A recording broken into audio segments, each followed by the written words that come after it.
On here in the bottom right now, in the blue, he's for Storm. It's MaxPax. And in the upper left, in the red, with the Eric build to dodge the probe early. He's for Basilisk Gaming. It's Cyril.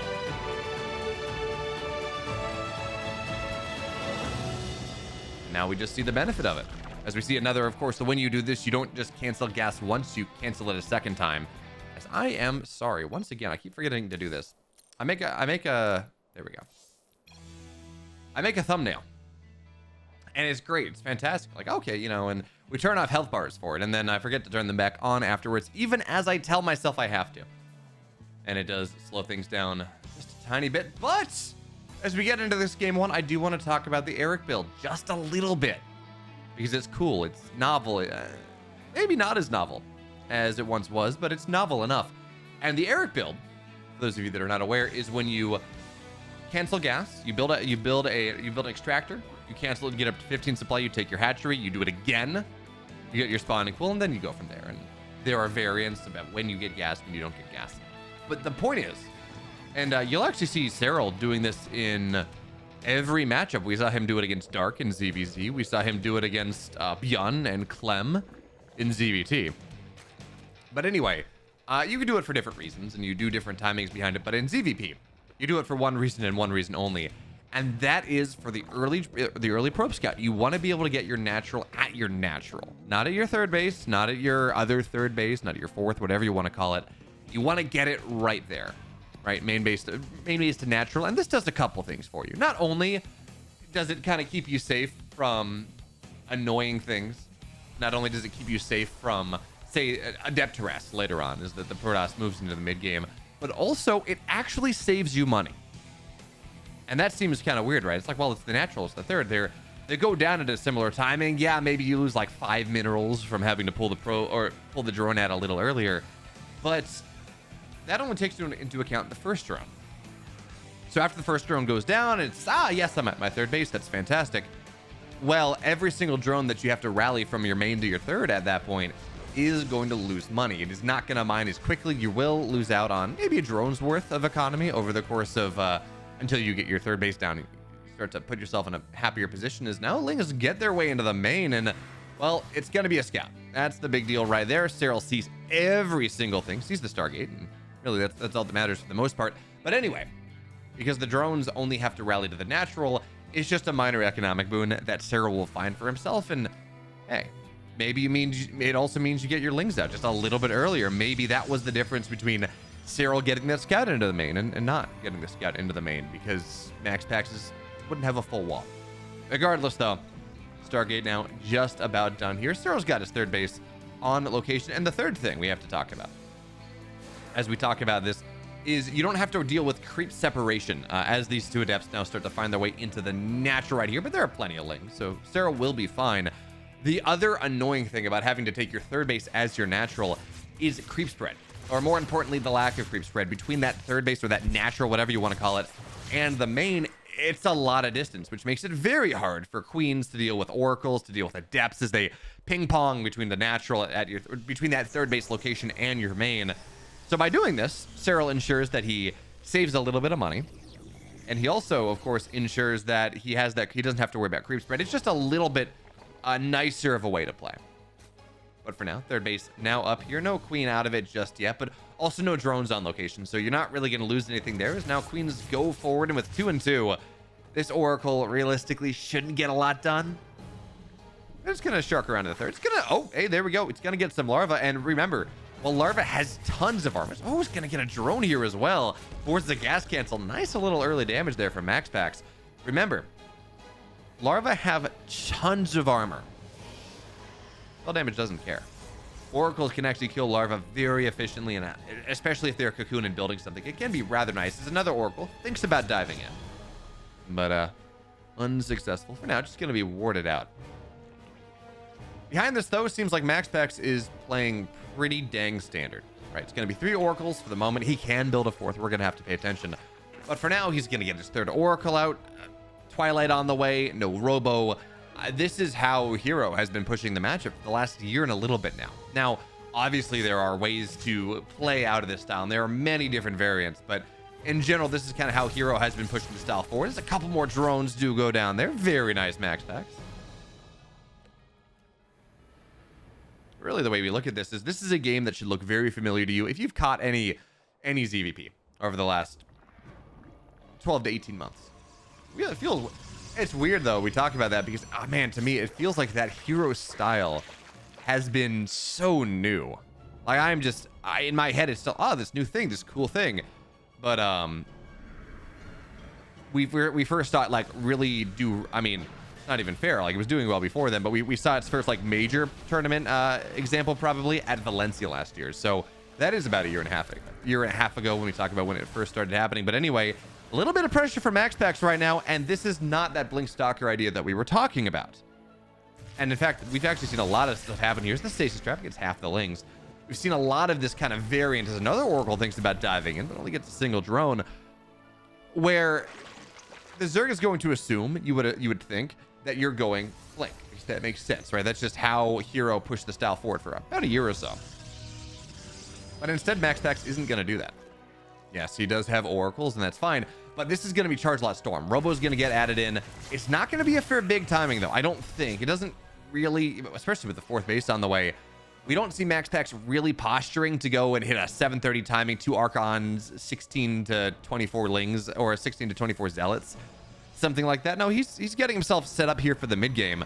And if Serral has been aggressively greedy or has, committed to his army a little bit more, well, that will make life difficult for Serral, because if you commit to this to defend against this pressure, and then there's nothing that happens, I mean, that just allows MaxPax to springboard on forward. So the Robo's done. Storm about halfway done here. Lings filter back into the main, but there really is nothing for them to deal with. That being said, 1 Oracle will fall. So as the Oracles start to go down, it's been 7 drones, 7 Lings, 2 Overlords. Not a lot. This really has been, for the most part, 7 drones, 7 Lings at 7 minutes. But for the most part, this has been a pretty uninteractive game. It really, and this is actually kind of how we saw MaxPax play against Cyril in the group stage, where we had at least one of those games where it was Cyril and MaxPax kind of play, and actually I think it was on this map too, as the Lings now going to try to get on top of these Zealots, but High Templar have to be, yeah, they're going to be fine actually. They actually kill a couple. Do any of these have kills? Yeah, they do. The High Templar attack damage, killing a couple Lings is not something we see all that often. But anyway, we saw MaxPax go, I think it was 5 Colossus on this map, and he almost broke Cyril, but he didn't get aggressive enough. And then Cyril eventually had the read. He got Broodlords out, and it just wasn't quite there. And it feels like we're kind of doing the same thing, where MaxPax builds himself into the mid game. He builds this army that is fairly good against a mid-game Zerg. I mean, Charge Lot Archon Storm with a lot of economy behind it. I mean, 5th base on the way here for MaxPax right now. Charge Lot Archon Storm is really strong, especially once you add a 2nd Robo in there. You move it up to Colossus or something. But for the 2nd time in a row on Gressvon, well, maybe not in a row, but 2nd time in their last 2 showings, we're seeing Serral go and understand what MaxPax wants to do, and understand that while he's building mid-game units, he doesn't seem to want to move out all that much. So Serral is building enough. He's got 15 Roaches, some Hydras, he's got Lings, but he's finding himself directly into that late game. There's a couple Zealots are going to find their way into the main base. That's going to be 1 dead Queen, and maybe a couple more, but there are transfuses for now, and that really should be enough. But 2nd Queen will fall down. More Zealots warp in here. MaxPax, a 2-pronged attack piece. He's moving in through the middle of the map here as well, and that is a lot of Archons. Let's see, MaxPax, are you going to find your timing here? He storms the drone, storms the larva, but isn't going to get much of the army. Not yet. So 12 drones go down. That seems like for the time being, that is going to be the majority of what MaxPax gets. I mean, these Zealots in the main base, they're going to get dealt with. A couple Queens fell. 4 Queens are nice, and a larva died as well. But it really was that economic damage. 12 drones go down, larva goes down. Serral not quite wealthy enough to support everything just yet, so he's going to back up. But realistically, MaxPax also, I mean, he does have to back up here, and he understands why. Lurkers are already out on the map. And what do you have? Lurkers against ground toss. Before, we're talking about a ton of Colossus and Immortals and Archons and Storm and Charge Lots and Disruptors and like that super late game army. It shreds ground toss here, so you have to be very careful as MaxPax And in fact, he's just opting not to deal with that at all. 2 more Stargates on the way. Fleet Beacon on the way here, as well as a High Templar gets found out behind things. That's not what you're looking for there. At least I think it was. Yeah, another dead High Templar. So MaxPax is getting ready to move into Skytoss. He's got +1 air attack on the way, adding in shields here. That's a nice storm. This game, it seems well positioned to go just significantly later. MaxPax is on 5 bases. His economy is going. He's pretty much on equal bases with the Zerg. Is that War Prism will fall? Zealots into it as well. But look what MaxPax is doing here. There are no carriers on the production tab. He wants to hit a timing. He wants to run across the map here and contest the army in the mid game before Cyril is truly ready. So 3 Tempests on the way here, but Cyril's moving forward right now. High Templar goes down. A second one falls.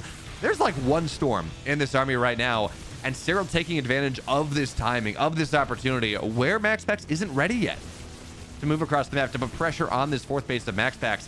Now, MaxPax on the bottom left side, he will find this base, and it's just Hydras and a couple Lings. They don't fight this all that tremendously well, not just yet. The rest of the army will have to go home, but in the middle of the map, MaxPax still can't fight this right now. He's only got really 2 Tempests. 1 more on the way. He does need to start to improve his army, and he will.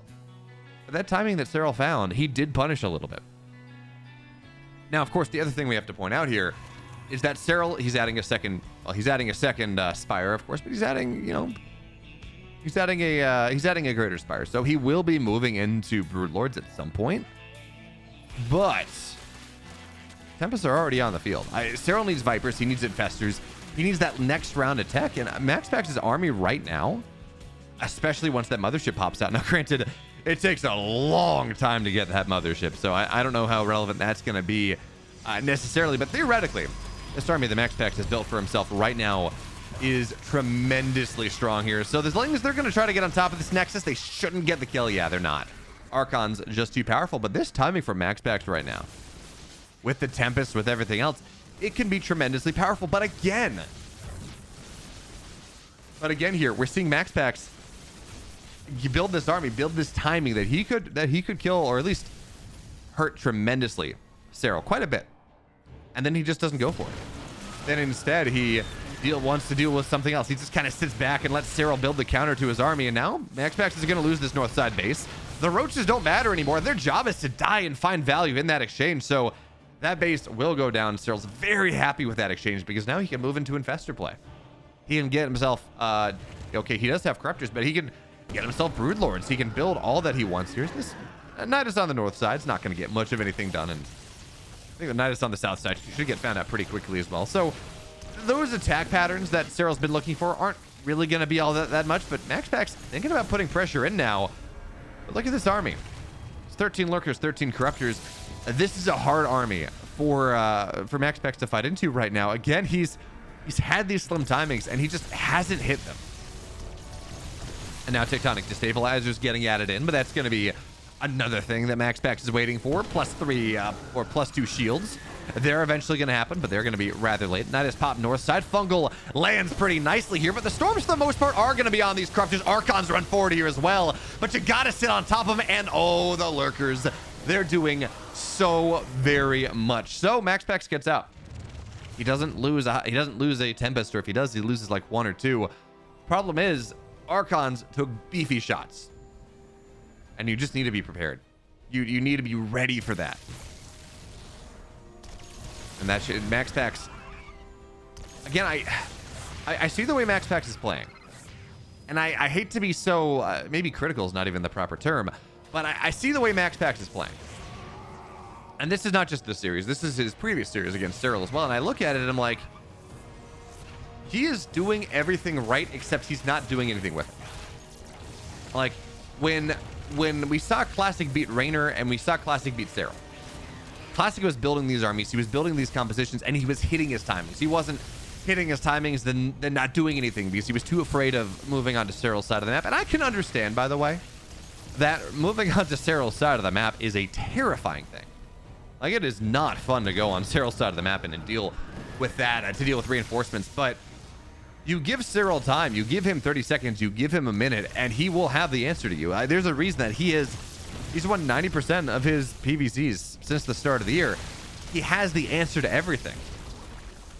You just got to hit him with timings that he's not ready for. You got to hit him with positioning that he's not ready for. So just this whole poking away at the map and just hoping not to die is not how you want to do it. As more stalkers go down now this base will fall, and that's a nice trade for MaxPax. Absolutely. But he's got to get more here. Serral is just ratcheting down more and more. And the thing is that MaxPax is not transitioning into the late game yet. He's adding in, he's adding in Void Ray speed. He's adding more Tempest, but this is not an army that eventually beats what Serral has. He needs carriers. And he's just not quite getting there. Now, of course, Tempest do a great job against Broodlords. 5 of them one shot, so we are starting to see some of those Broodlords go down. You can play in the edge and kill Infestors as well. But look at this. Lurkers on the north side right now, because Lurkers aren't as relevant as they previously were. Again, with that Skytoss transition that we've seen MaxPax do. So the Lurkers on the north side, they're going to kill all the static defense. That being said, this is a timing for MaxPax right now. There are storms ready. There's not a lot of stuff on the ground. The Broodlords are slow. So let's see if MaxPax can find his value. But that's a great fungal going on down. Now, feedback prevents the chain. There's like one more fungal, 2 more fungals into this army, but you need to have the storms. Right now, it's just going to have to be a recall. Mothership will stay alive, as will pretty much everything in the sky. I think an Oracle died. And this base on the north side will stay alive. One Nidus, though, on the top side just continues to put a little bit of pressure on. Just a little bit, making life harder and harder for MaxPax. It's an Immortal, goes north side, deals with this Nidus. We have no detection here. In fact, I didn't realize this at the time. Serral targeted all the Oracles down. There is no detection here. And really, when you're dealing with this Mass Nidus play, you want Oracles. Oracles can stay back. They provide persistent vision. You don't have to sacrifice an Oracle forward to find some value. So getting those Oracles is actually so nice there for Serral. And by the way, MaxPax is on like 16 Tempests. Or 13, excuse me. You generally want to see higher complexity in this army. Yeah, you know, it can deal with... it can poke on the edge. It can stay on the edge of things and poke things down time after time. But... And in fairness, actually, MaxPax's bank is massive. He's got 8k, 5k. His bank is really pretty heavily outstripping Serral's here. And Queens will go down. A bit of a waste of a storm, but, you know, so it goes. It's really more of a zoning storm than anything in case the Corruptors try to dive on top. MaxPax here with this army. This is not an army that stands and fights. This is an army that just plays on the edge, and every time a fungal lands, it starts to become a problem. That being said, fungals, for the most part, don't get too much damage. Your Serral seems like he wants to drop a Nidus in the main, and he will, but there are Tempests there to defend against this one. One more shot will... Oh, one more shot should kill the Overlord, and it's not. MaxPax is now maxed out. Yeah, he needs to deal with this. Luckily, there's nothing in it. So the Zealots will handle this for the most part. That's going to be fine. And on the north side, well, this base will get dealt with. And now the one random Immortal is also going to be a little bit annoyed here. Shield Battery Overcharge is popped. And actually, it's going to heal this pylon very nicely. So the Lings don't get all that much at all.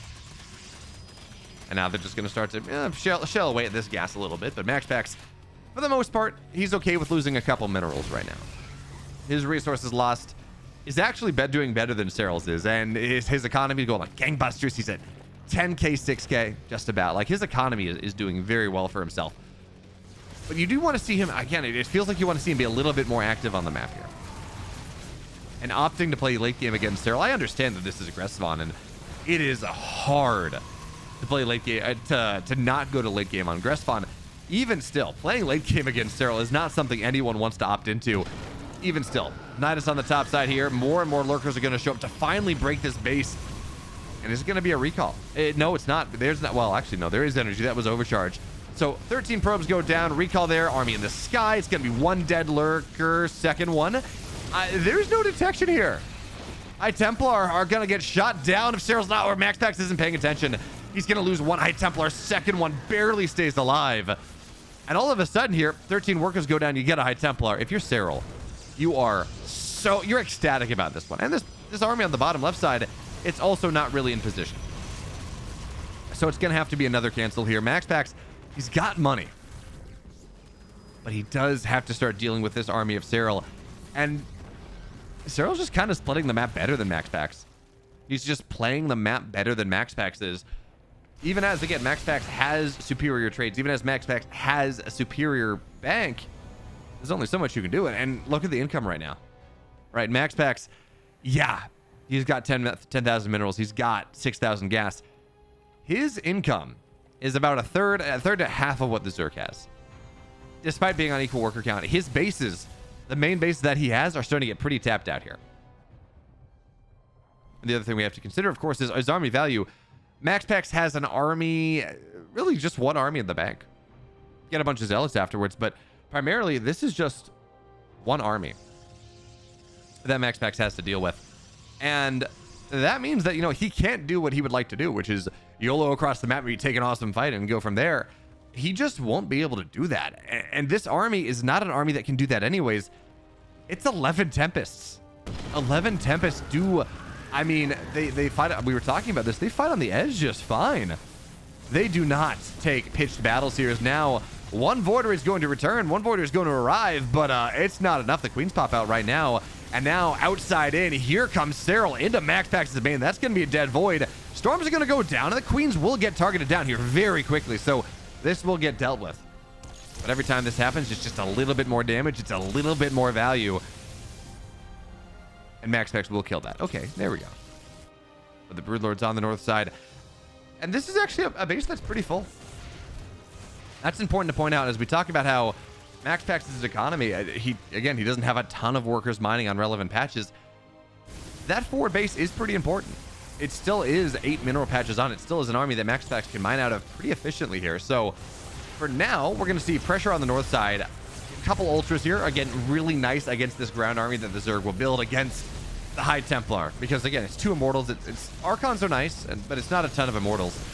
Getting on top of those High Templar, forcing them either back or to drop storms and die is really, really nice.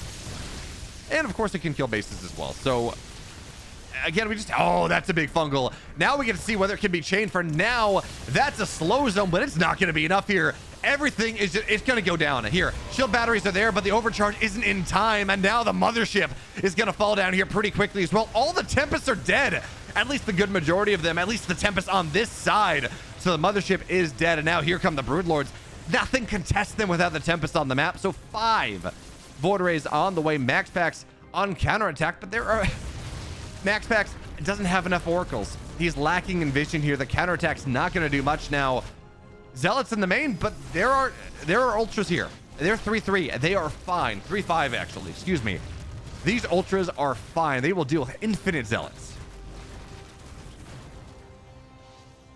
And now in a game that really has just been a ratchet, a tourniquet on the blood flow that MaxPax has looked for in this game. It feels like the blood flow has slowly been cut off. And I say this as MaxPax is sitting here with a crazy bank, 10K, 6K.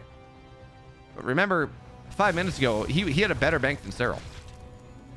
5 minutes ago, he had traded 2,000 resources better than Serral. Now it's 6,000 worse. And we're just seeing how powerful, how terrifying Serral is in the late game, and realistically why one should never opt to play Serral into the late game, at least if you're playing ZVP. It's just all-time.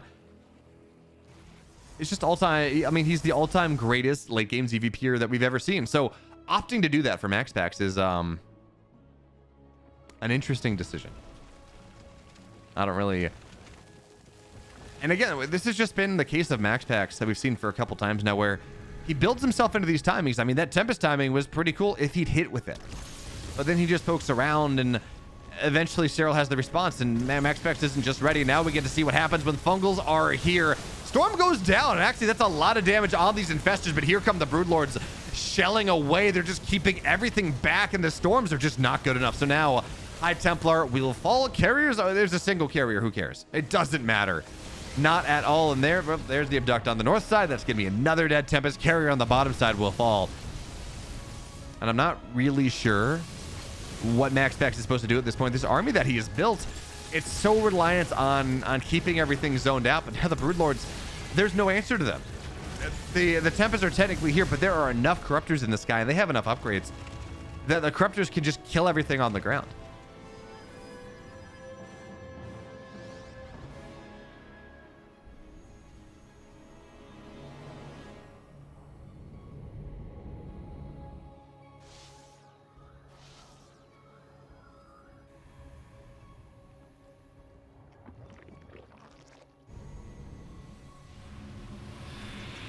MaxPax, his gas count now is severely depleted.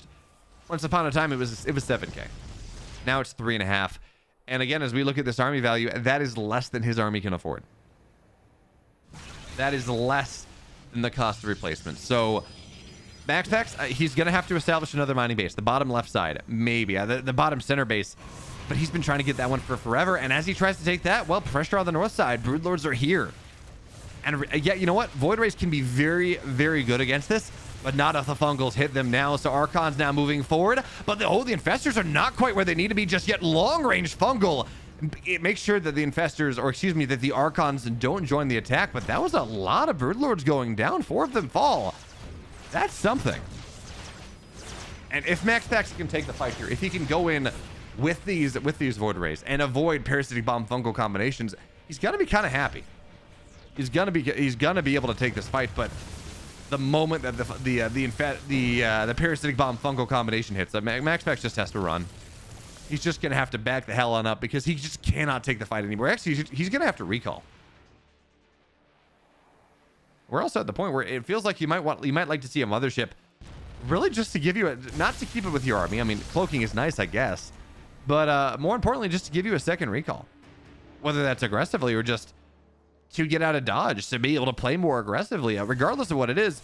It feels like that might be nice, but of course, MaxPax is 400. It's expensive, and it doesn't really feel right now like it's something that MaxPax can truly afford. But the Void Rays will find this north side base, and that's going to be a nice trade. Going to be pretty happy here for MaxPax. Well, now the Corruptors are going to try to find their way forward, but Void Rays for now just poking out, just running away. And MaxPax has 10,000 minerals in the bank.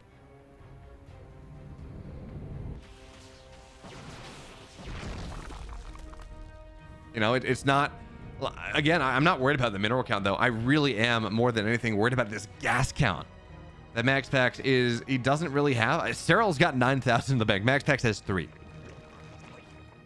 And of course, you can realistically, as a Protoss, you can maybe use gas a little bit more efficiently than the Zerg can.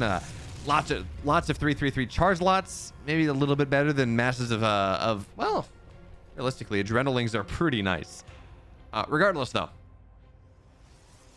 MaxPax, at least, you know, he is still mining. He's actually mining more gas than the Zerg is, so this goes late enough. He should be okay, assuming he can make sure he gets another base. But now we're gonna see an observer go down. Of course, that's pretty. Yeah, again, any little bit of value you can find as Cyril is really important. But we're kind of hitting the doldrums of this game, where MaxPax has been unwilling to move out for the last while.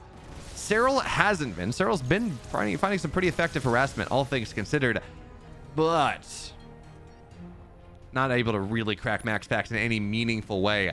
So it really will all come down to 1 or 2 really big fights. In fact, Serral, these lurkers, he's okay with losing these for the most part as now. A Viper Abduct there on 3 Voids. That's going to be pretty nice.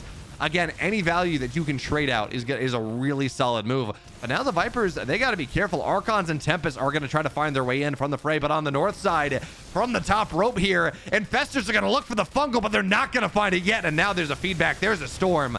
MaxPax will get out of here. He's going to be okay. But this, High Templar, sharking around a little bit. Doesn't find much. It's not going to move forward. That was looking like Serral might have been able to find the game-winning fungal. Didn't get there yet. But it was looking fairly solid. It's now recall onto the north side base here because, well, Cracklings and Ultras, they're going to arrive, and they can kill this much quicker than any static D can realistically keep things safe. But now this means recall is not... High Templar will fall. MaxPax, he had it staged, he had it ready, but not quite ready enough. Now recall is just not a tool that MaxPax has available to himself for the next little bit of time. And that is obnoxious here, but MaxPax, he's got his army on the north side here. That's going to be 1 dead brood. Feedbacks and fungals, well, abductions as well, but it's going to be a dead Tempest. It's going to be a dead carrier. And a lot of the stuff that was fed back was Overseers. They don't care. But now, okay, let's see. That is 1 Viper, I think, that still has energy. More importantly, though, that's still a lot of fungal energy here. So MaxPax did a solid job of making sure that he would be okay, but he did. I mean, he lost a couple Void Rays. He lost a couple High Tempests. by Templars and Tempests. Lost a couple voids, but or lost a carrier, but now on the north side here, this Archon should be able to get this base. In fact, Serral will cancel. Question though is, where's the rest of MaxPax's army? It's through the middle of the map. That's where all the voids are. And I kind of like this positioning out of MaxPax right now. He's down to 4 Tempests out of the 13, the 16 that he had. Oh, this is nice here. That's going to be a decent trade. Only a couple Corruptors go down, but you know, health is important. I like this transition for MaxPax a little bit. Now it's super flimsy. If it gets caught, fungal parasitic bomb, MaxPax probably just dies.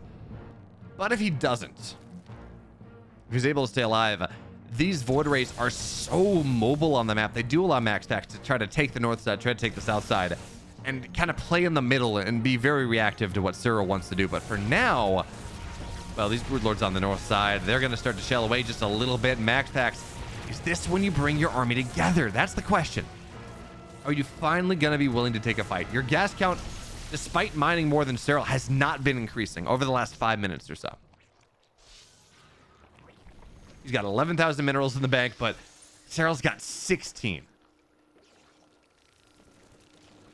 And more importantly, Serral's starting to mine out things.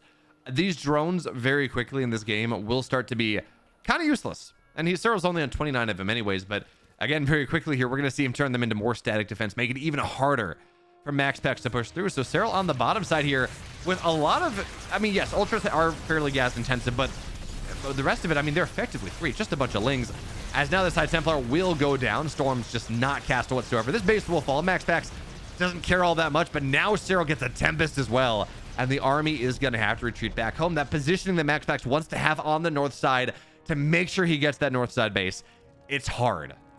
Because Serral just keeps attacking through the bottom side here, but now MaxPax through the middle of the map. Fungal, is it going to land? No. But that's going to be a Neural. I mean, it's something. We're going to see a Microbial Shot as well, but this Fungal, though, this is going to be really nice right now, and the Neurals as well are going to make sure the Tempests, they're going to kill what they can, and they will die. No saving them. That is a much more positive trade. And as we start to look at this, if Serral keeps making trades like that one, Neuraling Tempest to kill High Templar, and then die, well, MaxPax is rapidly, and I mean rapidly, going to start to run out of this gas. I mean, he was at 4K, now he's at 2. This has been the slow death by 1,000 paper cuts of Serral. Or really, of MaxPax at Serral's hand. It has not been a game. I mean, realistically, MaxPax has had timings. And MaxPax still could have timings. He could take a really good fight right now. And Serral's not mining gas. MaxPax takes a really good fight. This army that Serral has takes a long time to rebuild. It really does. Broodlords, they're expensive as hell. They take a lot of supply. You have to build units twice, right? You have to build Corruptors and then you have to build the Broods. If MaxPax can win a fight and then just warp in Zealot Stalker or something behind, there is still a world where he wins this game. Now, feedbacks are going to be fantastic. But Archons, they do not want to be forward right now. These Broodlords, they need to die. And for now, that they're just not. The Broodlings are going to start to shell away at this base. Probes are starting to fall, granted. It doesn't matter as much. There's not a lot of mining potential available. In fact, MaxPax may be okay with that just to make his army bigger. But now more Broodlords will fall here. Meanwhile, Ling's on the bottom side.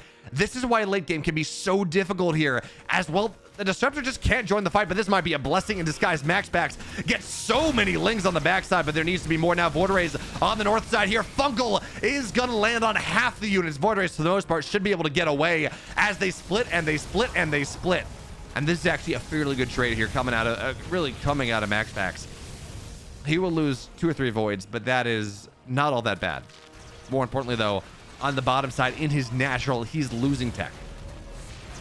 He's losing really a lot more than that, and it's going to be a hard situation for MaxPax to deal with at this point, because remember, he's got to deathball this army that he has. It just does not play the split prong incredibly well, and the cheap units that he have that can split prong or multi prong, those are Zealots, and Zealots are not good against Baneling Ultra.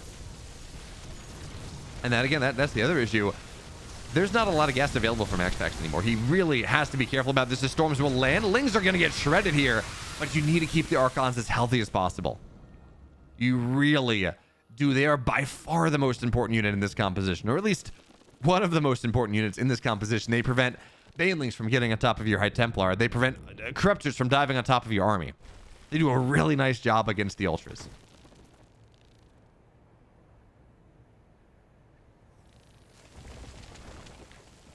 But now MaxPax. This army that he has is truly the last one. He's got 800 gas in the bank. He really doesn't have much more than that. He needs to start to break Serral in a way that is going to be tremendously hard. In fact, he's going to lose the north side base here as well. Very little mining to no mining. Now feedbacks go down on the Archons, killing each other.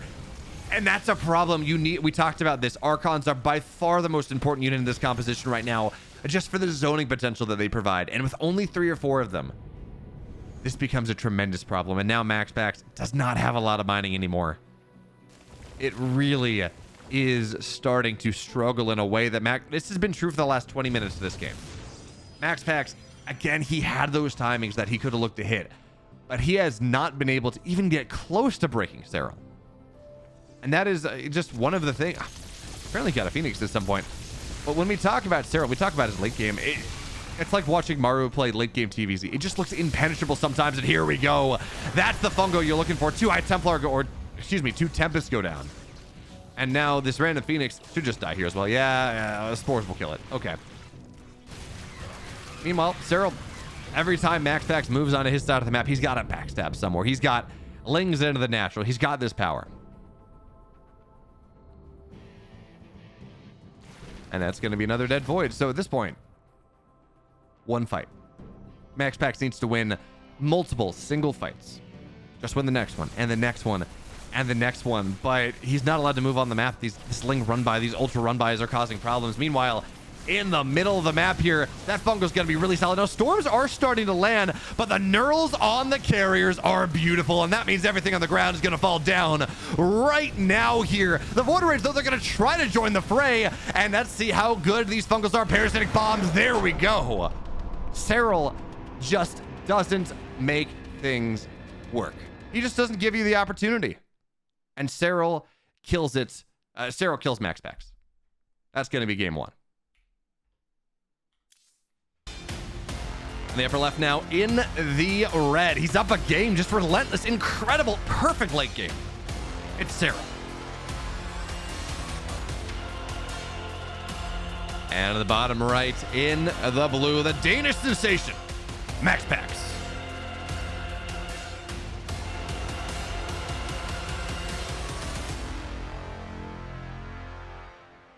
Serral not going for the Eric build here in this game number 2. He's okay with taking his natural at the 3rd. It's not Gressfon. It's not quite as painful.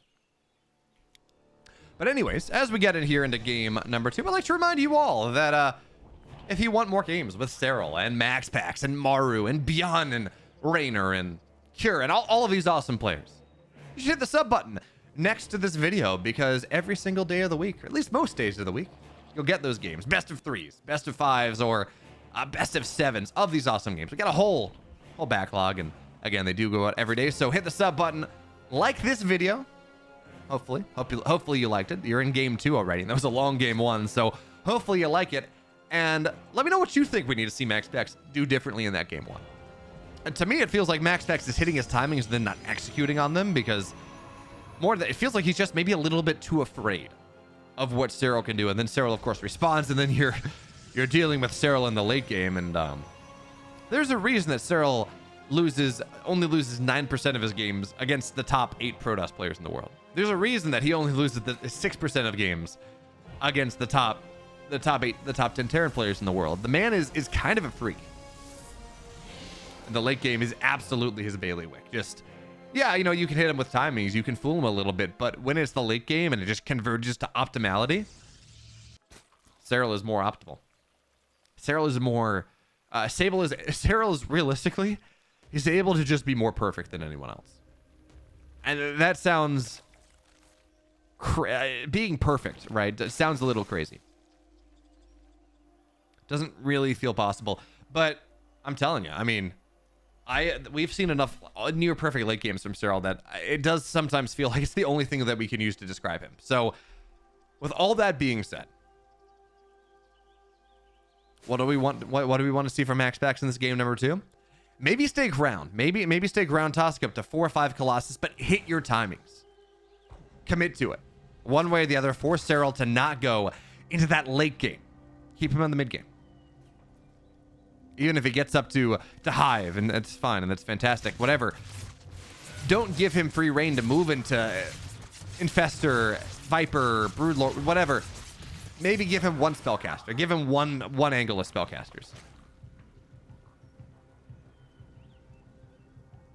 But for now, we're going to have to see what MaxPax has in store for us. And again, it's going to be the same opening. Stargate coming out of MaxPax in this second game in our series.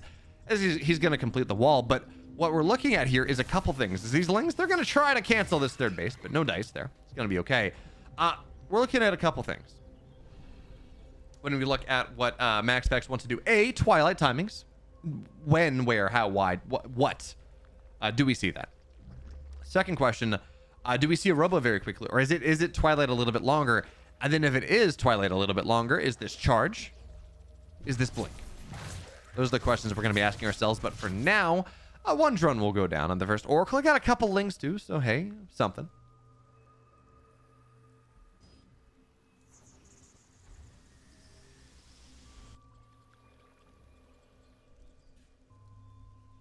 But now, let's see what MaxPax has in store for us. Second Oracle ready, third on the way. First Oracle, or I guess second Oracle now, doesn't really find a lot of value. On the right side here, you really need to pull them together to have that extra HP buffered and be able to one-shot drones. And behind this, it's going to be Forge. Before it's going to be Twilight, before it's going to be Templar Archives, before it's going to be a Robo. So this is interesting. This can still lead into a couple different things. It can be a +1 charge timing. But more likely, this is going to be +1 blink. This is going to be MaxPax just having that extra value on his stalkers to make sure that they do, well, they absolutely mollywall up any roaches.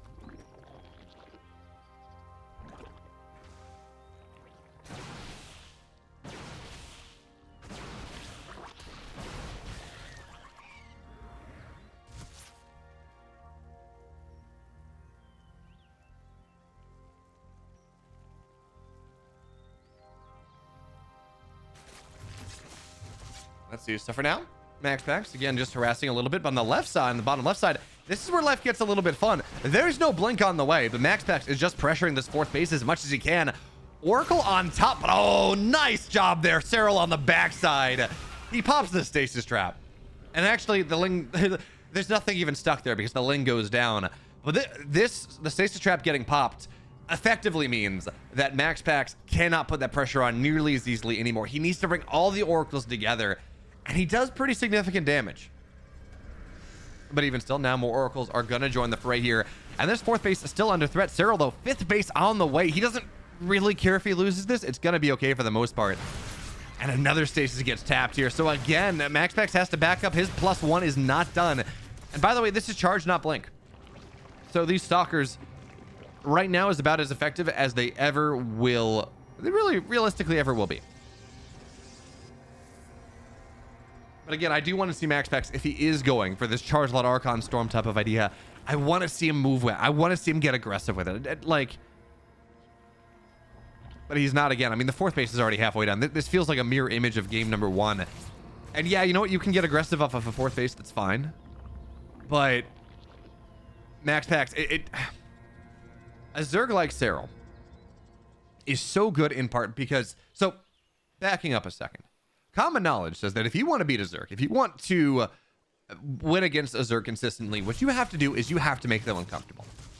A Zerg that doesn't do anything, a Zerg that doesn't have to contend with pressure, is going to explode. They're going to get a Hive quickly. They're going to get their 3-3 quickly. They're going to get their economy, because of how their production works, their economy will just go absolutely massive.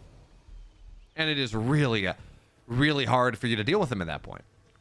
So you have to, as the Protoss player or the Terran player, you have to put relentless pressure on. You have to keep pressuring them. You have to force them to build army units that are not economy units. You can't let them say double expand. And Serral, the reason in part that he is so good at this video game, that he wins so many games, is that his understanding of how much he has to build is more tightly refined than almost anyone else. He knows exactly how many units he has to build. Like, you will rarely see him build like one extra set of lings more than he has to. And sometimes he will die because he's a little bit too greedy, fine. But he knows exactly how much he has to build to hold, to be okay, and to move on. And that means that even when you're playing a tempo build that probably for MaxPax beats a lot of Zergs, this pressure, you posture, you feel scary. Serral has not built nearly as much. He's not built as much army. He's built his army later. This Warp Prism is going to take heavy damage. Doesn't go down, but does take heavy damage. You know, it's going to be a lot harder to get Zealots in later. And look at this. Serral's Hive is done. MaxPax has been pressuring. He has been putting pressure on the map here. He's got his tech up. I mean, Storm is done. He's got High Templar. His supply is good. But Serral's maxed out. As Roach is going to get trapped in there. That's a little bit unfortunate, but should be fine. And now Serral, I mean, he's got supply to trade around with. This pressure coming in from him with Lings and Banes. And this is actually probably best case scenario for MaxPax right now. Realistically, Serral wants to trade out. He wants to get a better army. But this is best case scenario. And these stasis traps are everywhere. So if Serral gets caught in a couple of them, that is going to be really nice for now. Though Biles, I don't know what was actually that was for Serral, but it's going to happen now. Stasis trap goes down. It's going to get triggered. The first one will. And the Storm gets a little bit. But of course, there's a Spire on the way here as well. Adrenal on the way. As Zealots are going to run forward. Baneling's running away from the Zealots because, again, they want to make good trades. They want to play well and show good games to the fans. But now here comes this army of Serral from two sides. Storm doesn't really land.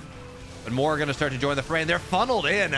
These Banelings are getting absolutely nothing here, even as Serral tries to go and find that value. And more Banelings, though, are going to start to rear their ugly heads. Stack defense starting to fall. Storms again land, and MaxPax is making a great bit of a trade here. Now these Banelings, they're going to pop out. Zealots, oh, that doesn't feel great. But MaxPax now, this was the best case scenario for MaxPax.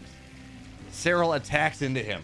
Serral doesn't just play for the late game. And the Banelings don't get all that much either. Even on this +2 timing, a single probe has gone down. MaxPax, really impeccable defense. But he hasn't really been able to get all that. Oh, that's a lot of Zealots. He hasn't really been able to get effective on the map either. So Serral's on 5 bases. MaxPax taking his 5th now, or has taken his 5th base, but not mining out of it tremendously hard. And Serral's going for another push. And he killed all the stack defense last time. This time it's going to be a little bit harder. No stasis trap here as well, as one Archon will fall. Second one, well, it's going to go down here as well. Banelings just kill High Templar. They kill everything. No storms are landing. And that's a problem here. So MaxPax now, it was a great defense the first time. The second time, 21 drones hit the deck. The base will fall. And MaxPax, you just got to drop storms on his head, but he wasn't clicking the right High Templar at all. And now 22 workers hit the deck. Serral now, look at resources lost. 1,000 resources better at this point. And his Greater Spire is just about done. His +3 attack is halfway done. His +2 attack is on the way. That first hold for MaxPax was fantastic, but really, you have to hold 2 of them. And that's not to say that MaxPax can't win this game. He's not to say he's in a horrible spot, but he was in a really good spot after that first bit of pressure coming out of MaxPax. Or coming out of Serral, and now he's just kind of even, a little bit behind.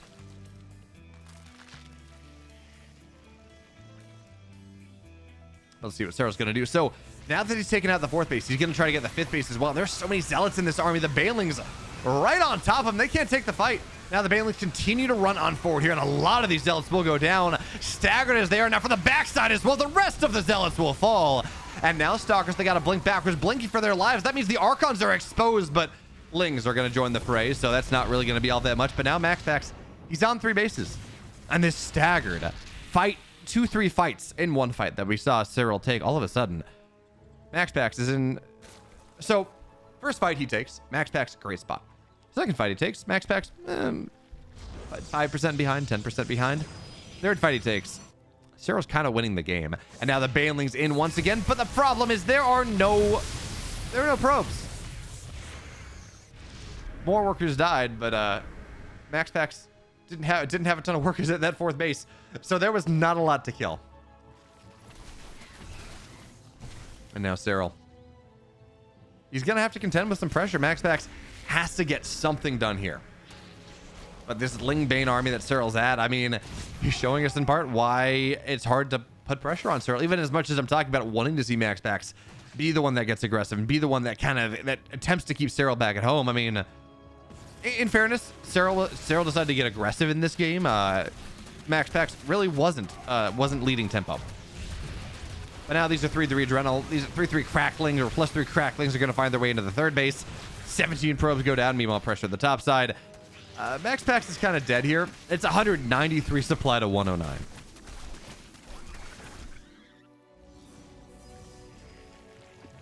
MaxPax again has got about one fight in him, but there are so many Banelings in this army right now. Not even with all these Archons, even with 5 Archons on the field, 7 Archons on the field, it's not going to be enough. And now this base will fall. MaxPax, this is his last fight.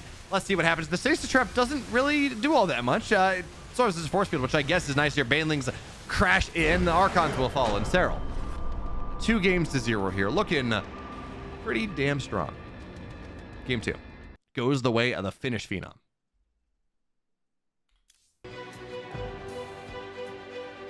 Ever left side of the map in the red. He's up 2 games and going down for the Eric build once again. It's Serral.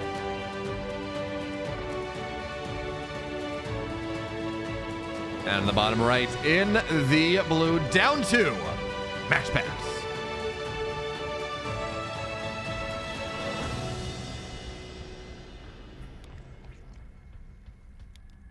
And man, looking at these games, Serral just looks some kind of broken right now. So Serral was dropped down to the lower bracket by Clem. And it was a pretty awesome series. If you haven't seen it, you should go check it out. It's on the YouTube. Go back a couple days. But again,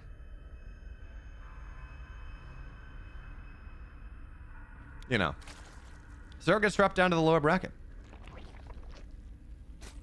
And that means that, you know, his life's on the line. But ever since then, ever since Clem dropped him down to the lower bracket 3-1, I've looked at this and like Serral looks in tournament winning form right now. And I don't really truly know what the results are of this tournament. I've done my best to insulate them as much as I can, so I'm kind of looking at things with a fresh set of eyes. But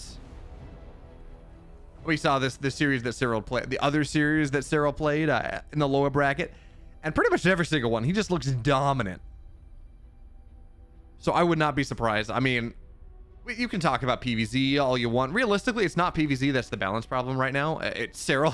Serral's a ZVB problem, but it really is for Protoss. It's that Terran matchup that really is hurting them. But Serral just looks untouchable here.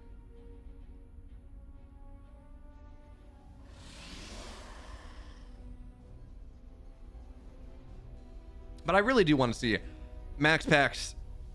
And I feel like we've seen this before. The other time, because I'm looking at MaxPax doing it, it feels like he's doing things without a really solid understanding of why you do them. And that's not quite fair, because MaxPax is a brilliant player. But we saw him do this when the hero style first started to become a thing. We saw it was true of other European Protoss as well, but MaxPax was a big example of it once he kind of, because he stayed on the Stargate meta for a while. But because MaxPax actually wanted it, like when he rose to fame in part, it was on that 2 Stargate Void Ray meta. But anyway, we saw MaxPax and he was doing this build. He was doing the hero style build, but he didn't really do it like he understood the ins and outs of it. He was doing it because it was good and he was doing it because other people were doing it, but you would watch him do it and you watch Hero do it. And MaxPax would do the same thing over and over again because he was copying a build, whereas Hero was playing a style. And he understood all the ins and outs of it. And we started to see Showtime, for example, and like Skilless really start to adopt that Neeb back when Neeb was playing it. Like we saw Western Protoss start to play the style versus play the build. And I feel like that's kind of what we're seeing MaxPax do here as well, where he's playing a lot like how Classic used to beat Serral.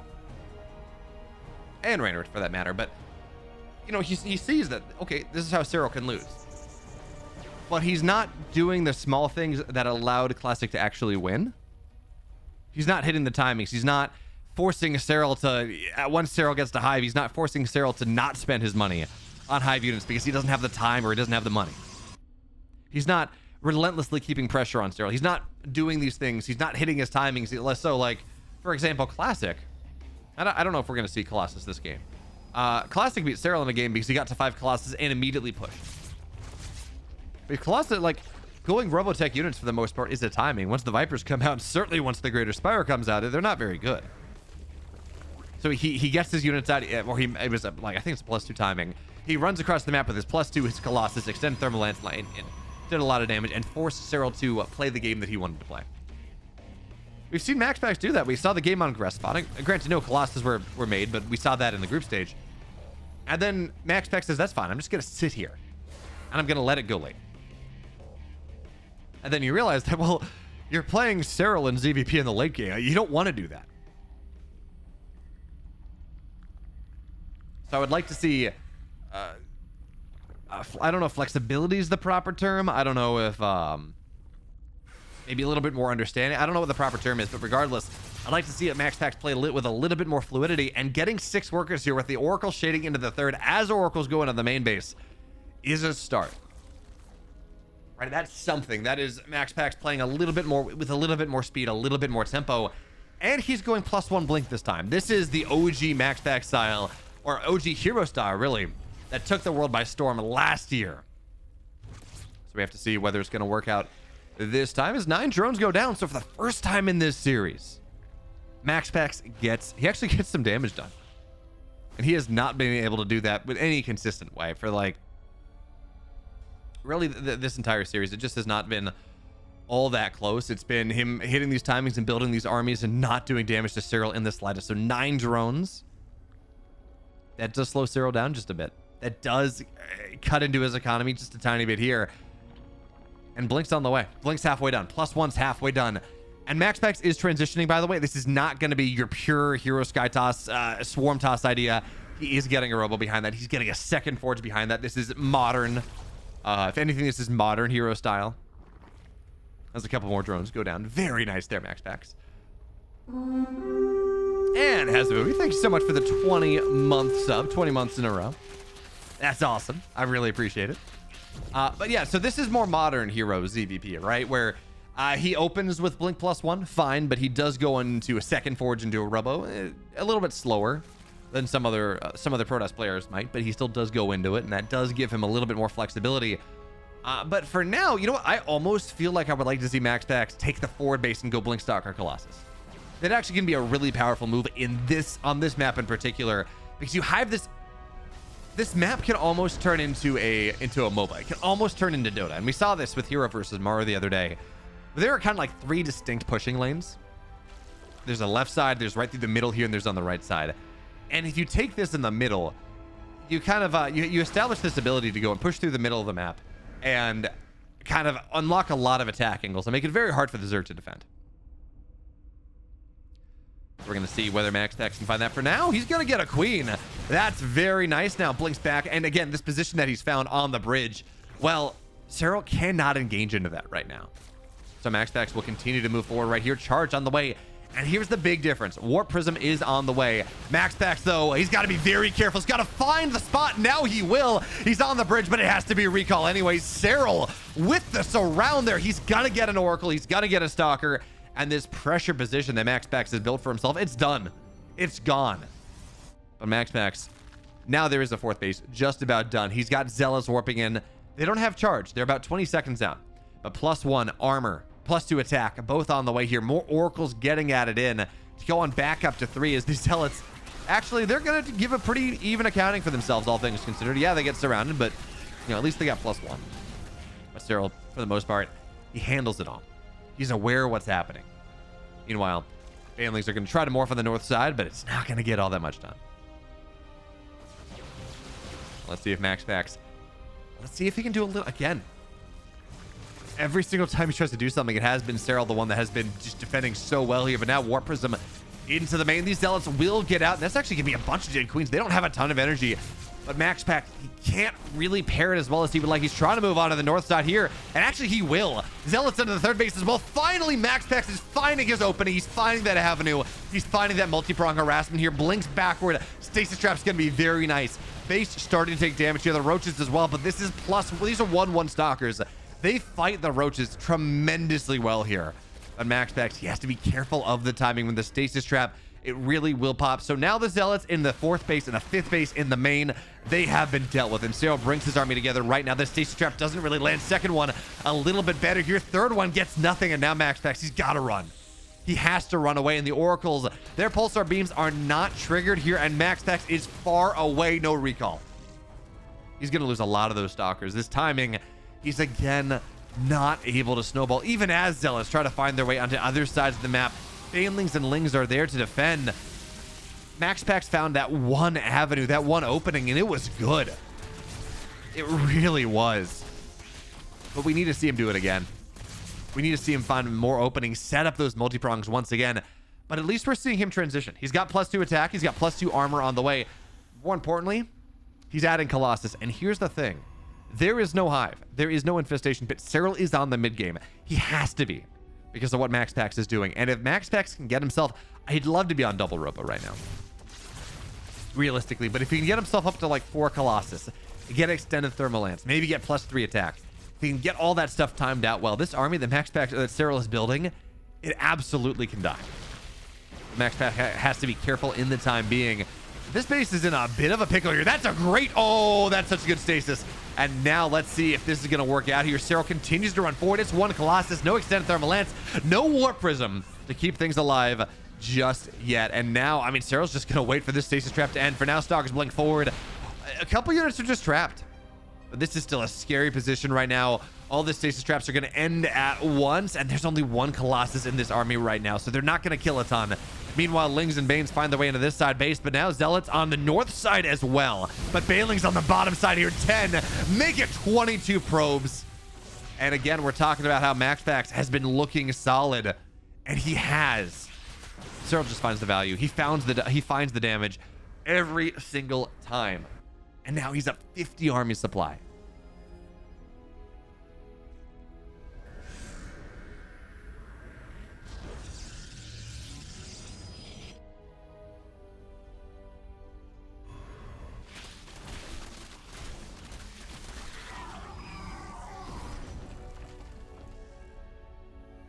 And now we're looking at 60 Banelings, 57 on the map here. And look at what Serral's getting ready to do. Banelings on into the 4th base here as Serral preps his main fight. Now, stasis traps are nice, but the Colossus are exposed. They're forwards, and Banelings from the backside are going to kill them all. It doesn't matter that they're not light. It doesn't matter that they are told that they do whatever they do.